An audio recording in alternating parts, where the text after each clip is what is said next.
Hello there everybody, it is Believin' Bruce, the channel where we help you get inside your own head so you can think, feel and act that little bit better. Performance psychology, mental health, well-being, everything to do with the head and heart. If you're interested in that, this is the channel to come to. And if you're interested like what I do, please subscribe, give me a thumbs up and leave your comments below. I'm getting comments from people like all over the globe, which is a strange phenomenon for me, you know, doing this video here in my little office in Newcastle. Nicaragua, Botswana, Alaska, Biker. If you're not from Newcastle, you might not have heard where Biker is. But it is fight week, and for you that know me, you've been following my channel, you know, the KSI, Logan Paul, the Anthony Joshua Ruiz. I am an out and out fight fan. And the reason why I decided to make this video today is last night I was coming back from doing, well, in the morning I had a mental health seminar and then I'd done some one-to-one coaching in the afternoon. And I was coming back on the train and I was going through all my recommended, you know, obviously Conor Mcgregor, see what's coming up, and a brilliant documentary from none other than True Geordie come up in my recommended feed. So I thought I'll have a look at this, yeah, 30 minutes long, they'll, you know, let's see what they do. And boy, oh boy, if you haven't seen it, it's about a year old, I think. If you haven't seen this and you're a fight fan,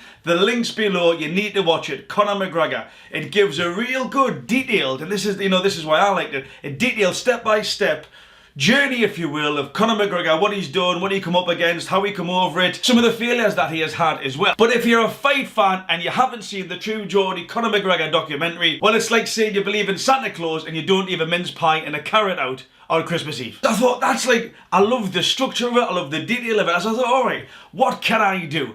Because again, as a fight fan myself, I'm interested in what goes on and the, you know, how fighters think, feel and act. Because we see the performance, but it's often about the thinking where the performance starts. Fantastic, so I thought, actually, should I do Conor McGregor versus Mike Tyson? They lost the fight before they even got hit, most guys. I knew the art of skullduggery. These guys, I knew how to beat these guys psychologically before I even got in the ring with them. You know, they have an impact on their opponents. And I thought, yeah, that would be good because there's some similarities there. But I got up this morning and I thought, actually, you know what? Conor McGregor is almost a carbon copy of a 2020, obviously he's been going a few years now, but a 2020 version of Muhammad Ali. There is so many similarities.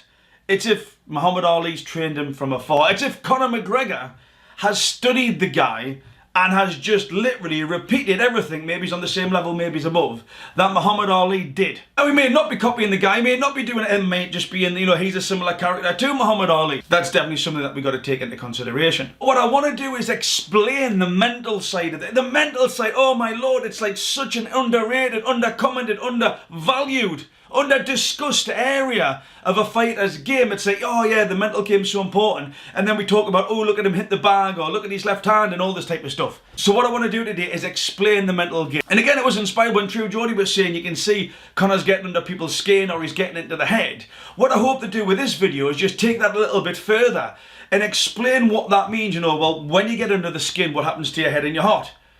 When you start frustrating people, when you start, you know, manipulating their thoughts and feelings, what happens within the head and the heart, and then what happens with their performance? Just to give you a bit more of understanding from a psychological perspective of how the brain works, the hormones that are produced, how they interact with the muscles, and then what you get at the end of it. So I want to talk about thinking, feeling and acting. Everything from a human performance perspective can be diluted, can be boiled down, can be stripped back, if you will, to think, feel and act. Every action starts off with thought, conscious, subconscious. I like to call it levels of awareness, alright? But what we think dictates what we feel. What's the difference between Monday morning and Friday afternoon? The biggest difference, people. You walk into an office anywhere on a Monday morning, they tend to be, oh, you know, alright Bruce, just give us a few hours until I crank myself up, brother. Friday afternoon, them same people in that same environment, it's party time, it's high fives, we're doing backflips, we are rolling out of the office. But the biggest difference, people, the biggest difference, brothers and sisters, is how we think about it. How we thought about Monday morning, how we thought about Friday afternoon, directly impacts on how we feel about it. The hormones. Yeah, do we feel positive? Do we feel negative? Is it optimistic? Is it pessimistic? How we look at something, the mental state that we put ourselves in directly contributes to the hormonal regulation, happy or sad. Yeah, it's our hormones, which is why we feel the way we do. Put thinking and feeling together, then you get the action. We see the action, but oh, brother, it starts way back here at the power of thought. Thoughts become things. What's really interesting is that the data doesn't have to be there. You know, we talk about, like, in the caveman time, saber-toothed tiger. We would look at the threat. All right, the threat would be there. We'd think certain things. A part of our brains would activate. Hormonal regulation comes in, and then we do it. Fight, flight, freeze, whatever you want to call it. But the power of thought is so strong that we can just be thinking about something that's not physically there, and our brain reacts in the same way. Our hormones react in the same way. And this is quite interesting, because what Conor McGregor does, what Muhammad Ali does, in the moment they frustrate, they get under the skin, they irritate people, and I'm going to explain what actually happens from a physiologically perspective that's dictated by the psychological perspective. Then it continues. It continues after that event. So, for example, when Aldo, which I'm going to give an example of soon, when Aldo finished those face-to-face interactions with McGregor, he would have ruminated, or he would have just gone over and over and over there. And you've probably done it yourself. Have you ever had an argument? Okay, ask yourself authentically. Have you ever had an argument? And then you've went away and you've been sitting in your front room watching the telly or whatever, and you're like, I wish I had just said this, or I wish I had just said that. You know, the power of hindsight. That's just an example where actually the event was here, but then afterwards you're still going through that frustration type, linked behaviours. Because you position yourself still in that event with that thing in front of you, it's gone. You might be sitting on the TV watching EastEnders. You're physically present. Anybody looking at you thinking, oh, Bruce, you're watching the TV. But in my mind, oh my God, whoa. Yeah, there's an argument going on there. That's what happens in these situations that I'm going to explain. It's not just the event. It's like when people say, actually, weight training now is better than cardio. And the reason why they say, for losing weight, the reason why they say this is that you go and do some big heavy deadlifts or whatever, and the stress you put on the body, how you tear the muscles, etc. That you still burn calories after the event because your body needs to repair itself. You go to a spinning class, it's really hard in the moment, but give yourself 30 seconds a minute and you're pretty much back to, where you were. What Conor McGregor does, and Muhammad Ali and other characters, but it's these two that I'm focusing on today, is it's so much after the event where they've got into their opponent's head and they produce those thoughts with their opponents because their opponents can't let them go. That's why they're so successful. That's a huge part of their arsenal that's not really discussed enough, which is what I hope to do today. So what I want to do is just give some examples, compare one against the other. All right, so the two fights that I'm going to talk about, which could be a carbon copy, is Muhammad Ali versus Sonny Liston. Now, if you're not fight fans or you're not boxing fans, you may not have heard of this fight. But this was Ali's breakthrough fight. This is where it was Cassius Clay at the time. Yeah, this was his breakthrough fight. This is Sonny Liston. Nobody wanted to fight him. He was smashing people down. He was knocking people down. He was just an absolute beast. And then you could say the same thing with Aldo. Yeah, Aldo hadn't lost for 9-10 years, something like that, pound for pound. There was huge recognition for he was smashing people as well. So you had this breakthrough fight for Conor and you had this breakthrough fight for Muhammad Ali. And then what you've got, and I'll explain a little bit later how this actually impacts the brain, but there's occasions where Muhammad Ali was getting in front of Sonny Liston, where he was being gregarious, where he was being obnoxious, where he was getting under the skin. You can see this here at the weigh-in. And then you've got an example here with McGregor as well, almost like I say, a different situation, but what he does is he's just won his fight, he leaps over the cage, he's in Aldo's face. He's triggering off certain things that we're going to be talking about soon, yeah? But the two of them, they are prepared to do that. Now this is the key. A lot of fighters that you see give them the space to do that, which is why people like Ali and people like McGregor can control them. Because they've got the character to do that, they've got the balls to do that. A lot of fighters that you see are just happy to fight were actually to become global, to become iconic, to become like an ethereal figure, if you will. You've got to be more than just a good fighter. You've got to be prepared to be obsessed with winning, to do anything to win, which is what you see with Ali and McGregor. Another example with Conor, you've had Ali, there are a couple of examples with Conor. Remember at the press conference here, he's got the courage, the conviction, the control of his inner voice, if you will. A lot of people would think, I'd love to grab that belt, but I won't. Not Conor. He gets it up and then what he does, he excels in that environment. And every single time he's doing certain things to Jose Aldo that is triggering certain feelings, that is triggering certain hormonal responses, yeah? That is detrimental to his performance. I mean, how many fighters would actually do that? Have they got the character? Have they got that conviction and control over their inner voice? So that inner voice is from the moment you wake up to the moment you go to bed. A little Bob here, it sings in your ear. Don't do this, don't do that. Oh, when people get embarrassed, I can't go on the karaoke. I can't go and ask that girl out, but whatever it is, it tends to be this little boy here. Oh, don't do this, it won't work. You look, that's the sort of pure, authentic narrative that we have, that we actually talk ourselves out of doing something. They've got control of that. They actually, blast that out there. But the ability to do that, the dedication to do that, the discipline to do that, puts them above other fighters, allows them to control other fighters, and all the time they're being in their face, they're doing etc. They are doing certain things to how that other opponent is thinking, feeling and acting. Even in the fight, the way that Muhammad Ali moved, he slipped, etc. All of this is another indication, is another enabler, if you will, for frustrating that opponent. Yeah, and it all comes down to frustration. It comes down to unhelpful feelings that is detrimental to the opponent's performance. But put it all together, and this is what you get with Muhammad Ali, and then this is what you get with Conor McGregor. It was part of the full package. Yeah, it was part of the full package. Now, one of the biggest differences that I see on a humbleness scale, if you will, is that Ali was not as humble as McGregor in defeat or victory. And what I mean by that is Muhammad Ali tended to, dance around and get really in their faces, where, although Conor McGregor, and again, this is authentic, and yes, I am I need to put that out there, I'm a big McGregor fan, also frustrated with him at times as well, but I am a big McGregor fan, is that at the end of the fight, win or lose, he tends to have that emotional baseline where he's very humble in victory, but also very humble in defeat. And that's something that really pulls me towards McGregor. The entertaining side, but also when you watch his fight, he doesn't go after them. He's respectful, he's thankful. Even with Aldo, this little sort of thumbs up, etc.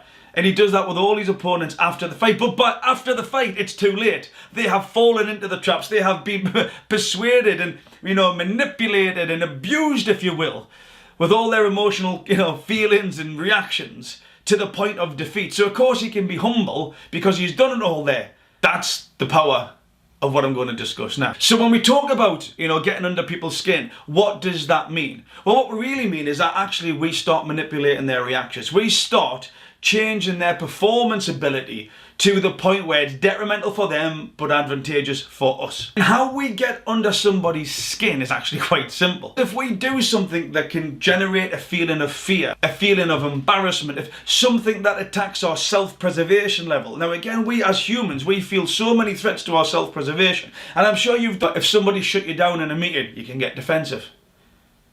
If somebody's embarrassed you in front of friends, you can get defensive. If you've been sent an email and other people are copied in, and the message is about you, or it's not positive about you, you can get defensive. There's millions of things that we get defensive about because we are human beings, we're sense-making beings. And at the core of what we do, how we think, feel and act, it's diluted down and around about how we self-preserve. But just like I mentioned on one of my previous videos, alright, we've got this little bad boy here. But what Conor does and what Muhammad Ali did was, by doing certain behaviours, by physically being present, by verbally being present, they start to manipulate their opponent's brain. Because every time, for example, when Conor grabbed the belt, when Muhammad Ali was shouting on the scales, when he was dancing around, when McGregor's talking to them in the ring, we cannot not observe what's going on. It's when somebody's like, I'm speaking to you now, it's impossible, unless you were to mute me, for you not to hear me. Yeah? It's impossible for you not to hear me.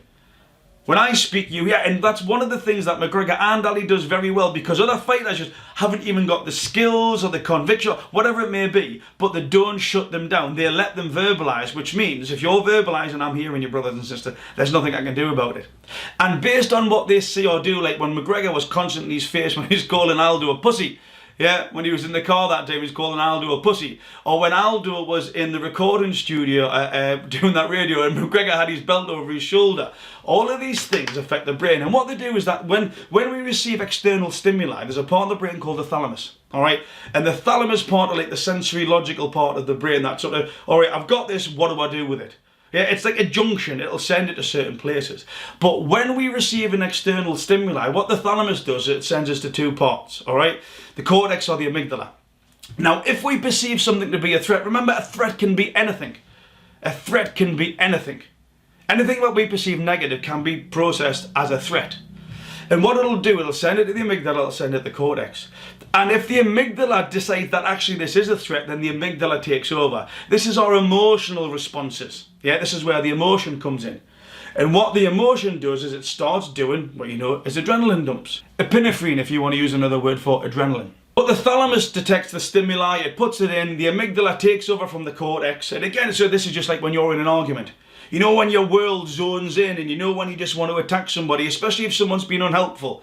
You know, if you've got like sort of negative DMs or any negative press about you, or I don't know, you sort of go out and someone says your work's not really good. Whatever negative, and you can feel your world zoning in, or if you're in a bar and someone says, oh, you know, this type of interactive aggressive behaviour, it's the amygdala takes over. We stop seeing the outside world and we just zone in on the threat. That's what McGregor does very well. That's what Ali did very well. That they just zone in on him, and then what happens is that when that amygdala is part of the limbic system, or at least as the trigger starts to produce the adrenaline, noradrenaline, the sympathetic nervous system, we start getting this thing called Hulk moments, like stressful moments, just like when you're driving down the road and somebody cuts you up. If somebody said something and embarrasses you. But what this is doing, this is taking control of the normal function of the brain and the body. You're not in logic mode. You're not flowing. You are not the best version of you. What you are reacting emotionally. And the more you react emotionally, brothers and sisters, the less likely you are to perform. So imagine just for a second McGregor and Aldo. Yeah. The amount of abuse that McGregor was throwing Aldo's way. The amount of frustration activities and behaviours that McGregor was displaying to frustrate Aldo. Put that all together. The thalamus was picking that up, the adrenaline starts running, the noradrenaline starts coming in, they have these Hulk moments, he's ruminating all the time and months what McGregor's been doing. Put that all together, it affects his behaviour. You see McGregor's loose here, you see Aldo's not so loose. McGregor said this was going to happen, Aldo fell for it, and this is what you get. The power of the mental game, what it adds to a fighter's chances of winning, should never be misunderstood, should never be misrepresented. It shouldn't be embraced and understood at all levels in order to give them the best chance of winning. It doesn't mean that they're going to win. Yeah, it doesn't mean that they're going to win. But I'd rather give myself the best chance of winning. So for you, when you become aware of, if somebody's frustrating you, if somebody's, saying negative comments about you, and you can feel that impact on you, and you feel the frustration, you might feel a little bit down. There's always a different way to look at it. That's what I'm going to cover in one of my next videos. Because being in control of your thoughts and feelings results in a better version of you in every aspect of your life. So if you can become aware of how you're feeling, put that all together so you're more in control and aware of how you're thinking, feeling and acting, especially if someone's been negative towards you, especially if someone's trying to rile you to try and bring them into your game. If you're aware of what you do and how your brain responds, then you can choose to do something different, which is what I'll be discussing on the next upcoming videos. How you can be more in control of your thoughts and feelings and actions, to take more control of that environment, and also to take more control of the people who may be being unhelpful towards you. We focus on the jab, we focus on the kick, we focus on the press-ups and the bag work. Mental warfare, people, should be a huge focus in any training camp. So again, just a quick insight on how the brain works. More videos are going to come. I'm really looking forward to the Tyson Fury fight. That should be fantastic. Deontay Wilder, oh my God, we're going to get some body language coming from that. We're going to start doing Love Island because, again, there is just a load of lies that come from people who say they're on TV to find love when they're blatantly not. They're there to be famous, which is fine. Just don't start lying because your body starts to react in a way that believing Bruce can see through immediately. If you do like body language, check out some of these videos on my channel. But also, like I say, if you haven't watched the True Geordie documentary, the link is below. Get yourself to there now if you're a true fight fan. But more importantly, believe in Bruce. Be kind to yourselves and each other.